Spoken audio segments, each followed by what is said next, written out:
Alright.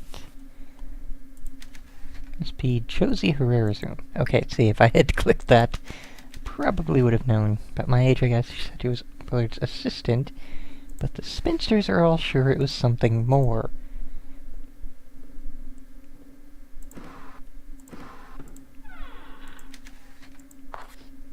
Bobby, here's your latest chapter all typed up. I think this story is becoming very interesting, and I'm sure you can get it published. I hope you don't mind, but I made a few edits and inserted a few details here and there. I'm looking forward to your next chapter. The Crystal Cave. The man had been dead for hours when they found him. He had crawled halfway up Sarah Johnson's porch steps before coming to rest just outside the door, his feet dangling off the edge like spaghetti that somebody had cooked too long. Old Sarah just about keeled over when she saw him. The man was inked. Weird lines crisscrossed every inch of his skin like Indian war paint. Even his eyelids were marked. The tattoos made him look like some kind of African shaman out of National Geographic, except that he was white and wearing work overalls 2 sizes too big.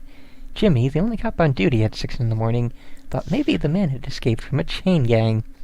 Jimmy was never the sharpest tool in the shed.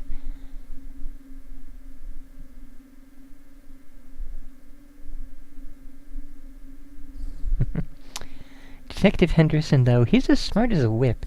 He had photos taken of the body, all naked and everything. He put the pictures up on his wall at the little station in the middle of town, and started moving them around, turning them this way and that, until the tattoo edges started to line up. Took him 3 days, but he put it together just like a jigsaw puzzle, until the thick lines all connected to the thin lines, and the overall shape became clear. Would you believe it? It was a map! When the coroner cut the man open, he found his insides were all twisted into the same map. And when they saw the man's bone, they found the map there, too, etched into the marrow like rings on a tree stump.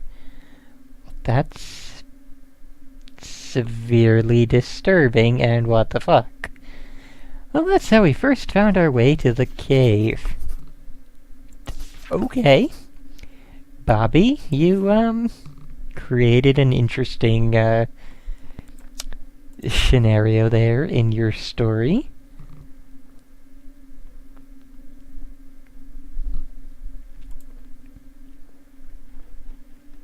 Let's see, a trunk that we cannot get into. Something is holding the lid closed. There's a small dial mounted on the front. Can I walk over there, or is it just... It might say reporter on my desk, but I spend most of my time at the Standard making coffee for my editor. I'm tired of writing the gossip column.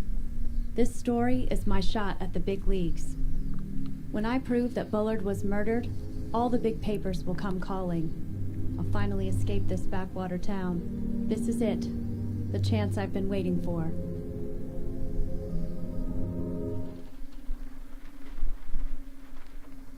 Okay. I don't know why a handprint triggered that, but sure.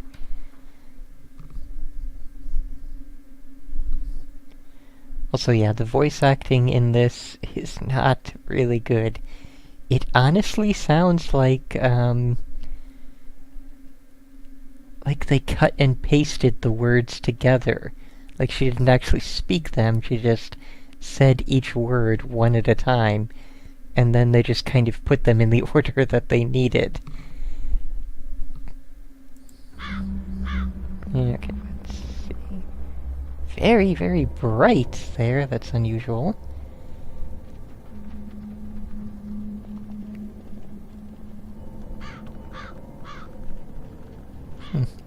But other than that, nothing out of the ordinary.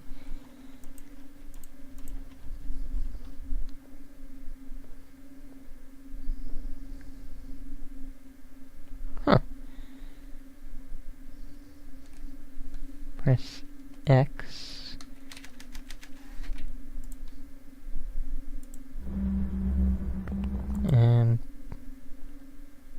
What?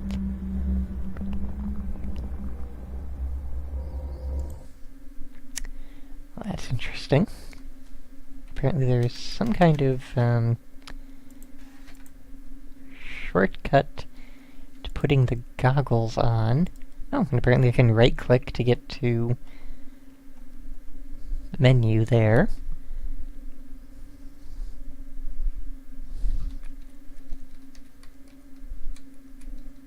Not really seeing any shortcuts to goggles, though. Must be just if you're using a controller, but... yeah, definitely sort of the thing where a controller would not really be advantageous.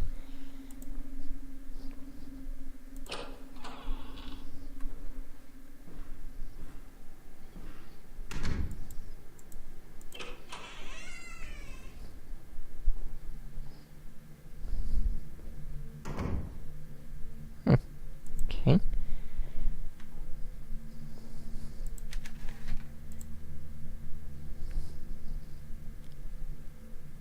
Sorry, I saw it change to something else for a second, but I guess not. Oh, hello. It's a plate with a circular dial. Interesting. Pile of wood for the fireplace. Must go and check.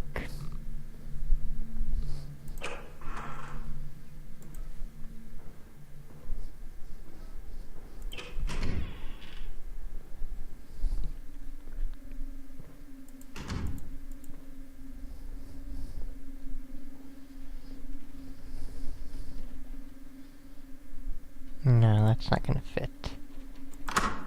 That fits! Oh boy. Well then. Oops, that was correct. One more. There we go.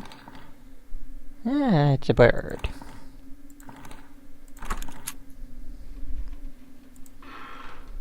Whoa, stuff. It's a small wooden knob. Hey, sweet. Whoa, lots of stuff we can't examine. It's like, really? There we go. Dear Diary, today Dr. Bullet and I built a chassis for his new weather device. It's weird. As usual, I don't really get why we're building it, but Dr. Bullet doesn't explain things. Tomorrow I need to go buy some bottles for the base. Today was Mama's birthday. She would have been 54. I bet she would have liked the work I'm doing now. I hope she's proud somewhere. I had the nightmare again last night. It's been over a year since I had it last, but it never changes. I've written about it over and over, but the writing seems to help, so I'll tell you about it again. That's fortunate for us, the player. I'm 5 years old in our apartment in Chicago. It's dark. I've gotten out of bed to get some water, but I hear something come from Mama's room. I peek in and see a tall man standing over her. Yes, his hands around her neck. He's breathing hard, and in the cold night air, I can see his breath. It streams out of his mouth like smoke and seems to cover her. There isn't any breath coming from Mama.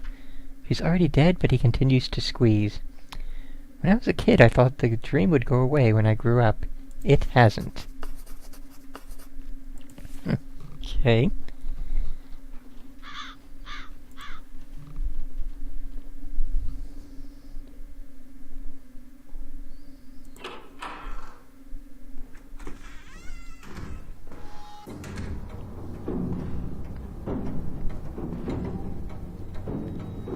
And...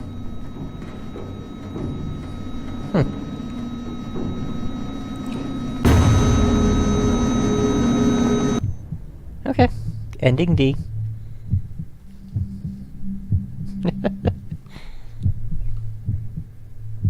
Note to self when being approached by, you know, murderous snow woman? Potentially? Don't just stand there. I tried to equip the goggles, but, didn't really have any luck with that. Let's just double check, make sure the trunk is still empty.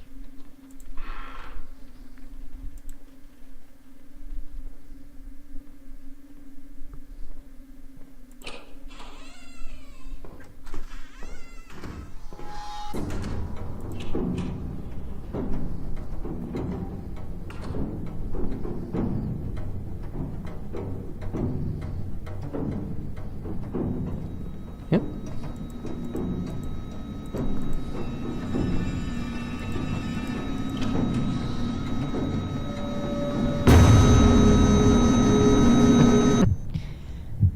Well then. One more try, and then I think that'll be it for tonight.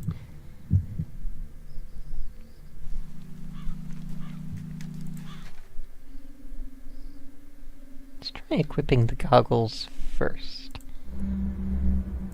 No, we can't equip the goggles and then do stuff. So that was interesting. And yeah, we cannot equip the goggles while she is stalking us, apparently.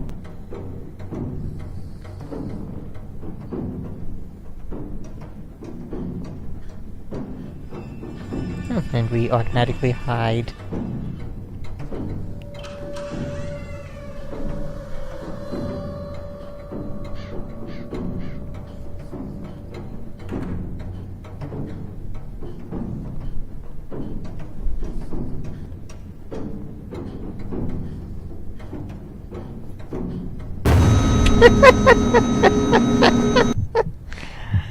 Okay, one more try. One more try.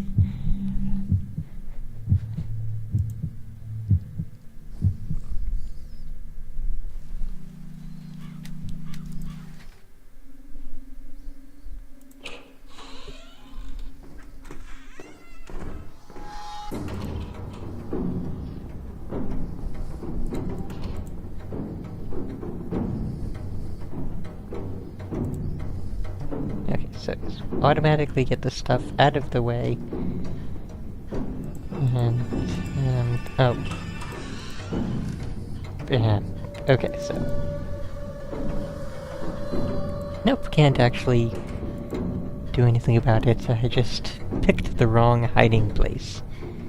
I thought I would be able to, you know, get into the wardrobe, close the door, and hide better, but apparently not.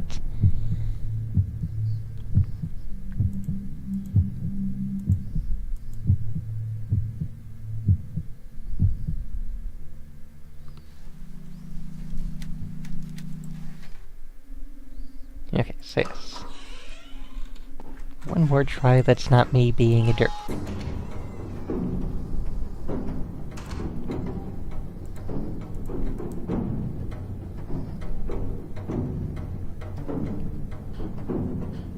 Really? Really? This is our brilliant hiding place?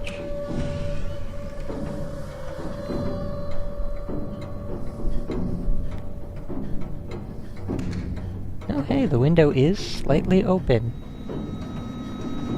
Hi!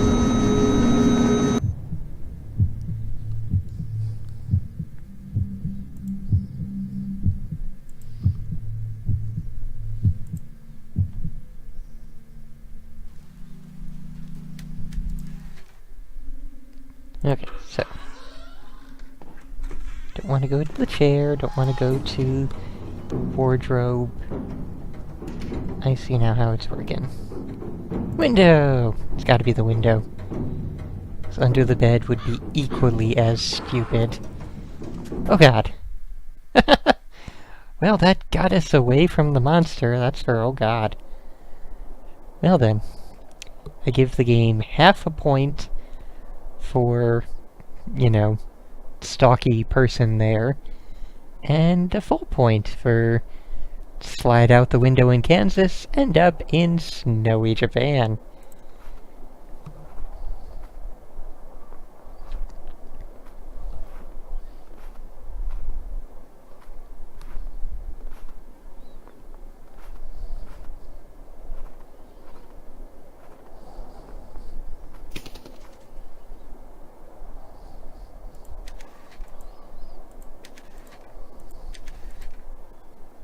Oh, do not tell me we have choices here.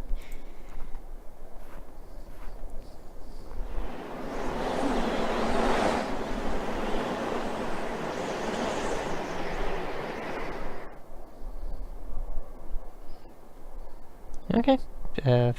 Forward is not correct. And it doesn't let us choose forward anymore, apparently. Let's try this way.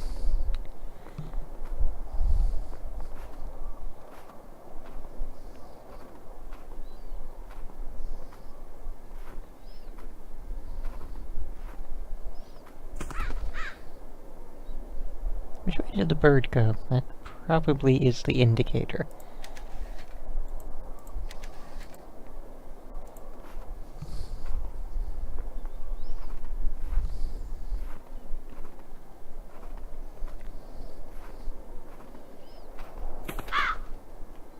He went back that way.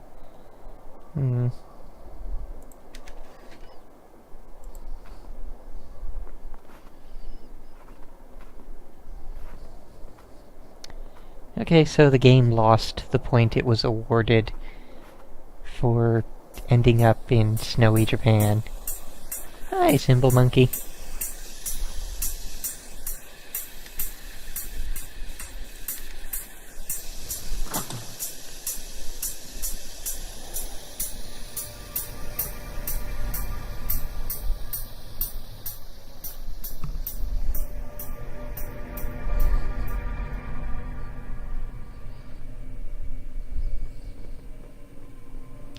Okay, so now we know the way to escape a ghostly stalker is to end up in snowy Japan by jumping out of a window.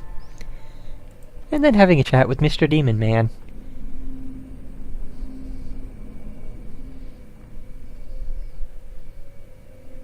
Or walking past him because we can't interact with him.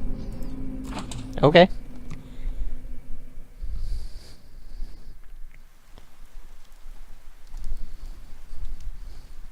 That sure was a thing that happened.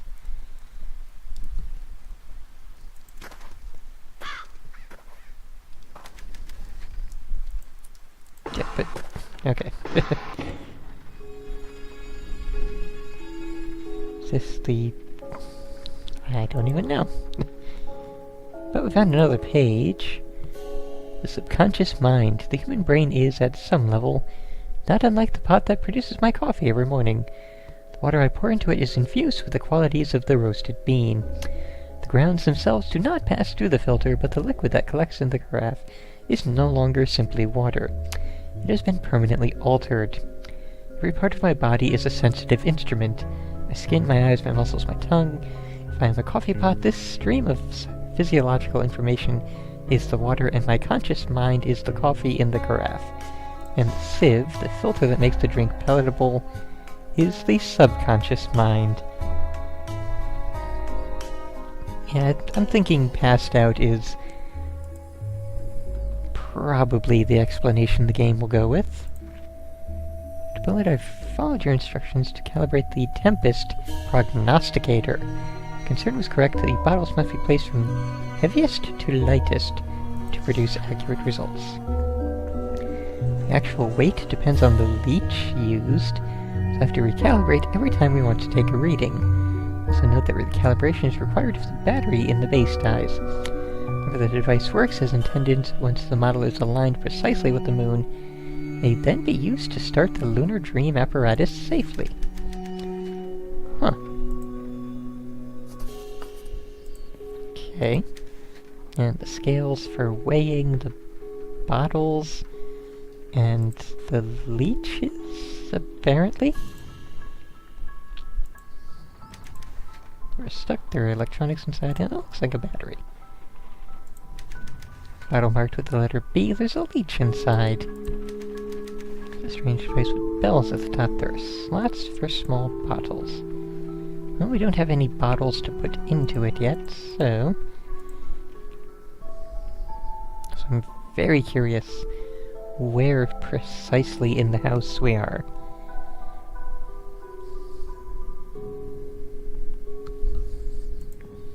Also, I'm amazed that Beld has not been here commenting on this, like, at all so far.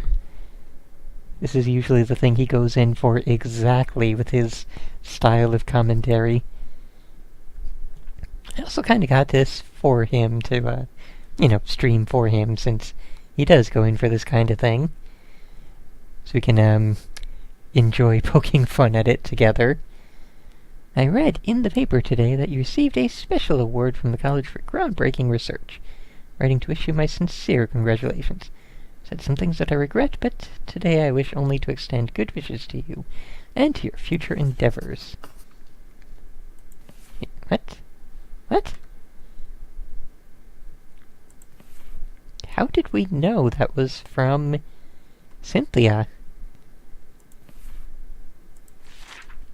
What gave us any clue that this was from Cynthia. Ah, okay. Gotcha. Totally understandable then. Oh my god, there's another page. Do you know the scene in North by Northwest wherein Cary Grant disrupts an art auction? We could have watched that tonight. It's kind of a shame that we didn't. He makes nonsensical bids until the police are called to haul him away. I saw it last summer at the cinema we used to drive to in Logan. It was lonely to go alone, but that scene made me smile. My life feels like that sometimes. I poke my head up and say something crazy every now and then, just on the off chance that somebody will take me away from all this. I'm no Cary Grant. I'm afraid. I would like to hear from you. Please write me back. There we go. Sincerely, Cynthia.